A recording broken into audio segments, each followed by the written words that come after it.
안녕하십니까. 2020년 10월 25일 최병묵 팩트 시작하겠습니다. 윤석열 검찰총장 국정감사 발언의 후폭풍, 여전히 정치권을 강타하고 검사들에게도 가슴을 다시 뛰게 만들었다, 이런저런 이제 평가가 나오는 가운데, 청와대와 민주당 이런 데는 사실은 어찌 보면 소가리를 하고 있습니다.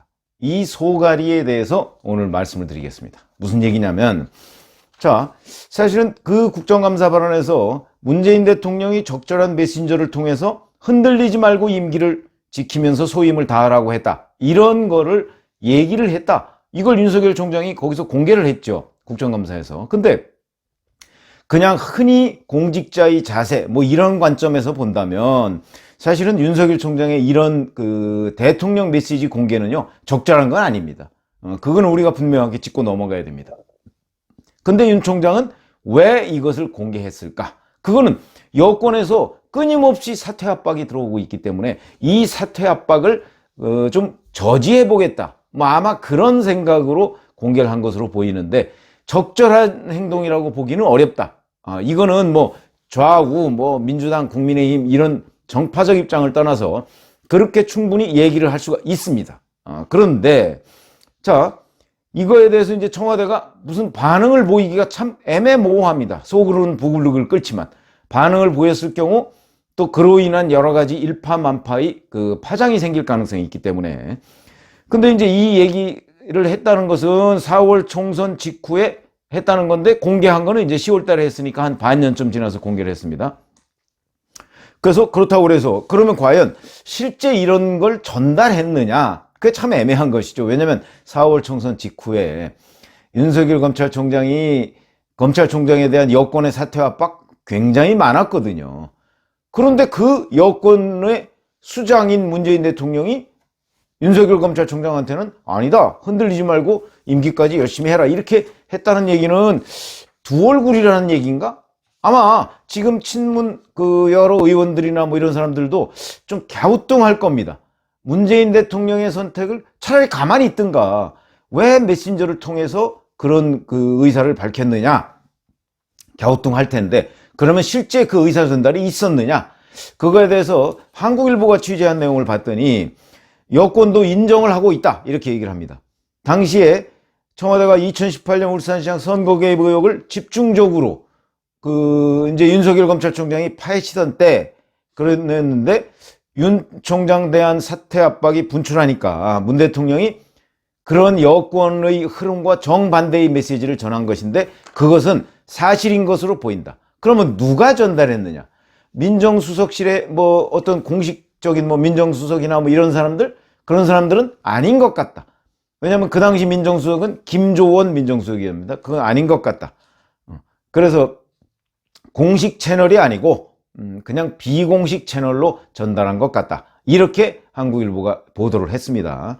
그런데 청와대는 공식 입장은 이 사실 여부에 대해서 밝히지 않겠다, 이런 게 공식 입장입니다. 이건 무슨 얘기냐면, 이거 인정하기도 어렵고 부인하기도 또 어려운, 부인하면 마치 청와대가 이 전달했느냐 안 했느냐는 거 가지고 또 윤석열 검찰총장하고 맞서는 듯한 양상을, 내지는 부인할 경우에 임기 보장 못하겠다, 또 이런 뜻이 될 가능성도 있거든요. 그러니까 오히려 그것이 굴러가서 이 후폭풍이 더 커질 가능성이 있습니다. 그러니까 여기서 그냥 속으로만 부글부글 끓고, 아니 저런 거를 왜 공개를 해, 그러면서 이제 당황했다고 표현한 언론도 있고, 불편해한다는 언론도 있고, 아니면 정말 윤석열이라는 사람은 무례하다, 내지는 항명이다, 이렇게 느꼈다는 표현도 있고, 하여튼 다양하게 나옵니다. 저는 이렇게 언론의 보도 방향이 한쪽으로 쏠리지 않고 이렇게 나온다는 얘기는 그만큼 청와대가 속으로 소가리가 굉장히 심각하다 하는 걸 의미하는 반증이다, 이렇게 생각을 합니다. 근데 자, 여기에 대해서 이제 친문 핵심은 그러면 이게 도대체 뭐냐? 이렇게 얘기를 했는데, 그러니까 문 대통령이 이런 메시지를 전달한 이유가 뭐냐 하는 데 대해서 친문 핵심의 해석입니다. 이 사람은, 자, 윤석열 총장한테 문재인 대통령이 검찰개혁 임무를 부여해서 지금 소임을 다하고 있는데, 지금 와서 여기서 그걸 철회하면 결국 본인이 과거에 했던 얘기를 뒤집는 게 되기 때문에 문 대통령은 그냥 당초에 내가 얘기했던 대로 검찰개혁의 소임을 다하라. 아마 그런 뜻이었을 것이다. 이런 식으로 분석을 하고 있고요. 문재인 대통령하고 검찰을 생각한다 이런 걸 함께 펴낸 김인회 인하대 법학전문대학원 교수가 있다고 합니다. 이 사람도 한국일보와 통화해서 이 사람은 이렇게 해석했답니다. 문 대통령은 법률가로서 검찰총장 임기제를 존중해야 한다는 생각이었을 것이다. 그러니까 다른 정치적 의미를 담아서 해석할 필요가 없고 그냥 검찰총장이 2년 임기제이기 때문에 그 임기를 여권이 흔들어도 그런 거 개의치 말고 임기를 지켜라. 이거는 그냥 법률가적인 판단이지 정치인 문재인의 판단으로 보이지는 않는다. 아마 이런 해석으로 보입니다. 저도 이 사람의 이런 해석이 더 정확한 분석 아닌가 이렇게 생각을 합니다. 그러니까 그냥 임기제니까 그러니까 이걸 정무적으로 복잡하게 판단하지 않았다는 것이죠. 문재인 대통령. 그래서 이제 더군다나 이게 공개될 거라고는 생각도 안 하고 그러니까 은밀하게 윤석열 검찰총장한테 메시지를 보내서 자 여권 일각에서 이렇게 흔들고 있지만 이건 검찰총장은 임기제니까 그러니까 그냥 임기를 마치고 검찰개혁의 소임을 다하라 이런 식으로 메시지를 전했을 것이다. 만약에 정치적으로 판단을 했다면 문재인 대통령이 그렇다면 그냥 놔뒀겠죠.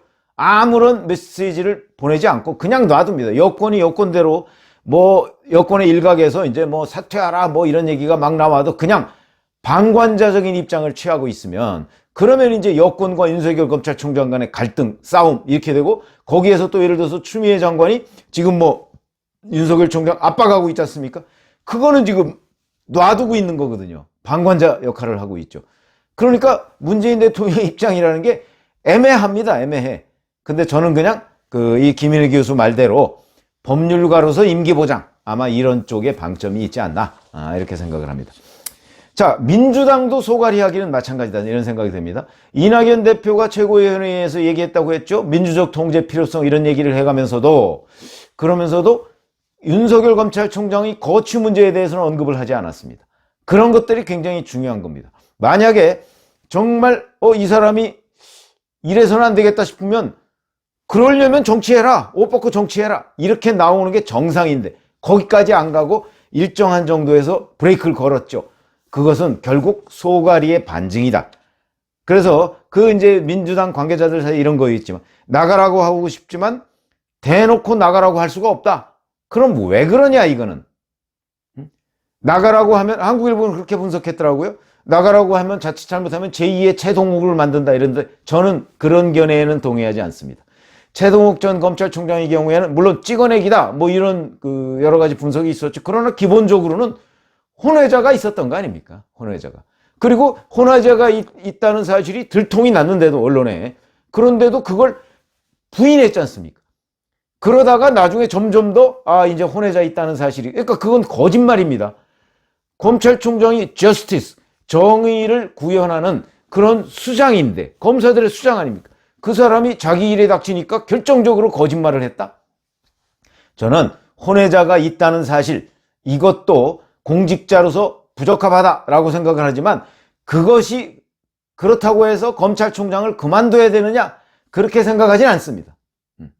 그거는 뭐 좀 다소 프라이버시적인 측면이 있기 때문에 물론 청와대에서 검증하거나 그럴 때 혼외자가 있는 검찰총장 후보라면 검찰총장에서 배제해야 되겠죠. 근데 그 검증 과정에서 그걸 몰랐다고 한다면 그렇다면 혼외자가 나중에 들통이 났다고 해서 검찰총장을 그만둬야 되느냐 이거는 여러 가지 이제 판단이 있을 수 있는데 저는 뭐 어떤 게 옳다 이렇게 고집하지는 않겠습니다.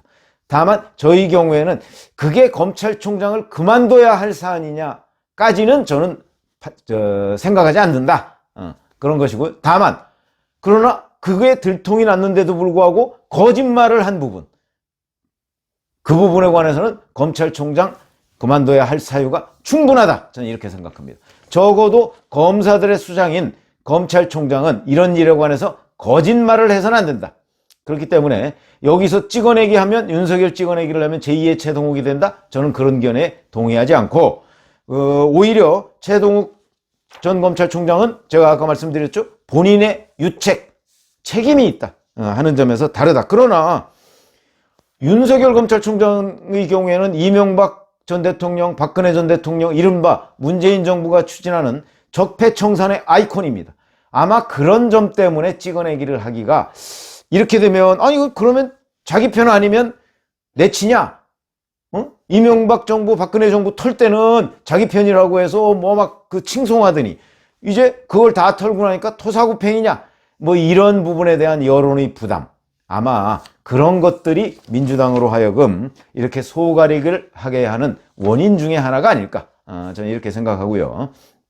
그 다음에 또 하나, 어찌 보면 그거보다 이 원인이 더 클 수도 있겠습니다. 민주당이 몰아치면 몰아칠수록 윤석열 검찰총장은 영웅이 될 가능성이 훨씬 더 많습니다. 오히려 윤석열 검찰총장의 존재감만 부각시켜준다는 것이죠. 이건 굉장히 중요한 겁니다. 왜냐하면 문재인 정부 지금 대선 때까지, 이제 뭐 대선 이후에 한 2달 정도 더 있지만 대선 때까지 1년 7개월 정도 남았습니다. 자, 이 기간 동안에 지금 그러니까 정권 말기라고 볼 수 있는데, 이 기간 동안에 야권으로 분류되는 대선 후보군 중에 한 사람을 청와대가 또는 여권이 집중적으로 공격해서 오히려 키워준다? 그렇게 되면 키워주는 꼴이 되죠. 이러면 그거는 여권에 대단히 불리한 양상으로 전개될 가능성이 있다. 그렇게 되는 것이 민주당이나 청와대가 바라는 바는 아닐 거 아니겠습니까? 그러니까 이제 끙끙 앓고 있는 거죠. 저걸 나가라고 해야 되는 게 맞는데 그렇게 되자니 저걸 또 키워주게 생겼고, 뭐 아마 이런 생각들로 복잡다단하게 하고 있지 않을까, 그런 생각이 들고요. 그래서 이제 지도부는 전략적 자세를 취하고 있죠. 아까 말씀드렸듯이 이낙연 대표가 민주적 통제 필요성을 얘기하면서도 윤석열 검찰총장의 거취를 얘기하지 않은 부분, 이런 것들이 이제 그 전략적 측면에서 윤석열 검찰총장을 견제하는 것으로 보이는데, 자, 그렇다면 민주당에 이제 왜 일반 평의원들 있죠? 거기에 뭐 김남국 의원이나 김용민 의원이나 이른바 친조국 인사라고 하는 사람들, 그 다음에 열린민주당 사람들, 뭐 이런 사람들도 그 당 지도부의 이런 소가리를 그대로 반영해서 윤석열 검찰총장에 대한 공격을 멈춘다? 저는 그렇게는 생각하지 않습니다. 이런 사람들은 끊임없이 윤석열 검찰총장을 공격할 것이고, 그 공격하는 그 부분이 바로 아마 언론의 이리저리 기사화가 될 겁니다.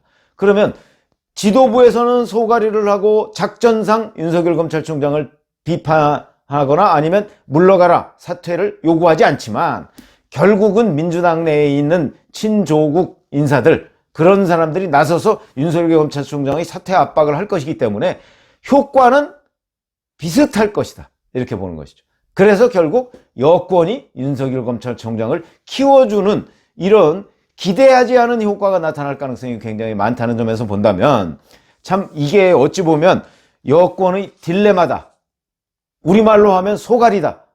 근데 이 소가리가 어떻게 드러내놓고 뭔가를 조치를 취할 수도 없고, 그렇다고 조용하자니 불북을 끓고, 이래저래 앞으로의 시간은 제가 윤석열의 시간이다 이렇게 말씀드린 적이 있는데, 여권은 이런 것으로 굉장한 스트레스에 시달릴 가능성이 높고, 이게 임기 말을 향하면 향할수록 청와대는 청와대대로 대통령 레임덕 막아야 된다 이런 생각하죠. 여권은 여권대로 야 이제 문재인 대통령 임기 끝나가는데, 근데 여기서 그냥 이대로 있다가 이거 참 불안하기도 하고 이래서 이제 여러 가지 에러를 내기 마련입니다. 아마 그 에러의 틈바구니를 윤석열 검찰총장이 정무적 판단으로 본인이 부족하면 주변 참모들이나 뭐 조언하는 사람들 그룹을 통해서 정무적 판단으로 돌파해 가면, 저는 뭐 윤석열 총장한테도 충분히 기회가 있을 수 있다, 이렇게 생각을 합니다.